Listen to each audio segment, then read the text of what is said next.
पुनि उठी झपटही सुरयाराती, टरई न कीस चरण यही भांति, पुरुष कुजोगी जीम उर्गारी, मोह बिटप नहीं सकहीं उपारी। काकभूषुंडी जी कहते हैं गरुड़ जी से, वे देवताओं के शत्रु राक्षस फिर उठकर झपटते हैं, परंतु अंगद का चरण उनसे वैसे ही नहीं टलता जैसे कुयोगी विषयी पुरुष मोह रूपी वृक्ष को नहीं उखाड़ सकते। कोटि मेघनाद सम सुभट उठे हर्षाय, झपटहि टरे न कपि चरण, पुनि बैठहि सिरनाय। करोड़ों वीर योद्धा जो बल में मेघनाद के समान थे हर्षित होकर उठे, वे बार बार झपटते हैं और बानर का चरण नहीं उठता। तब लजाते हुए सिर नवाकर बैठ जाते हैं।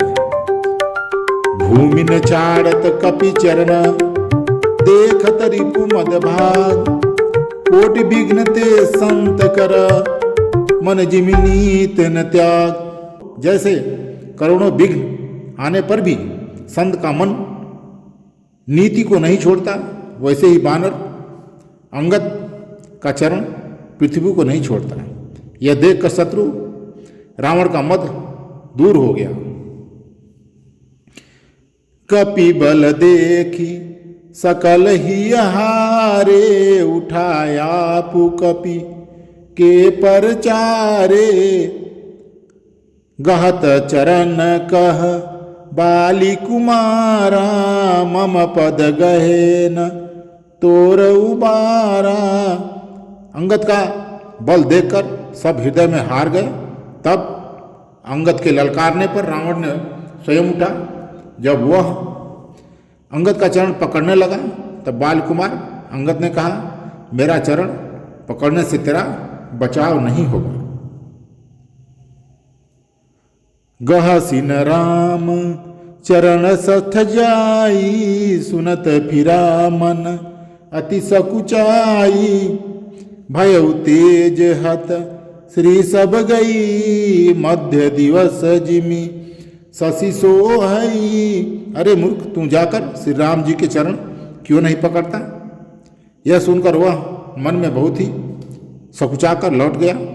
उसकी सारी श्री जाती रही। वह ऐसा तेजहीन हो गया जैसे मध्याह्न में चंद्रमा दिखाई देता है।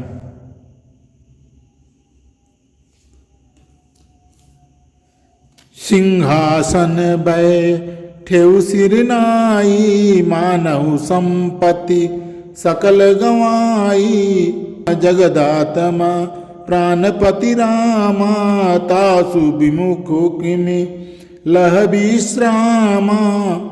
वह सिर नीचा करके सिंहासन पर जा बैठा, मानो सारी संपत्ति गंवाकर बैठा हो। श्री राम जी जगत भर के आत्मा और प्राणों के स्वामी हैं। उनसे विमुख रहने वाला शांति कैसे पा सकता है? उमा राम की भृगुटी बिलासा, होई विश्व पुनि पावई नासा, तृणते कुलिस कुलिस तृण करई, तासु दूत पन कहूँ कि मिटरई। शिव जी कहते हैं, हे उमा, जिन श्री रामचंद्र जी के